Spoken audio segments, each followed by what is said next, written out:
This quick video will show you how to log out your TikTok account from other devices. If you think that someone else has access to your TikTok account and they may have logged in from a different device, or if you forgot to log out when you were using someone else's phone or laptop, then I'll show you the steps of how to remove your account from those other devices. I'm currently in my TikTok app, and I've opened the profile page. Keep in mind that the steps are the same for Android devices as well. From here, our job is to access our settings page, and we can do that by tapping the three horizontal lines at the top right corner of the screen. Here is the Settings and Privacy button, so I'll click on this. After that, you're looking for this Security and Permissions. The third option from the top is this Manage Devices, so let's open it. And this page will show you a list of all the different devices on which you're logged into with this specific TikTok account.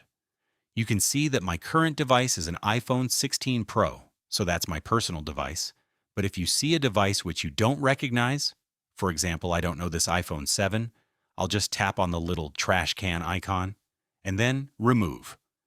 And just repeat these steps for all other devices in order to log out from them all.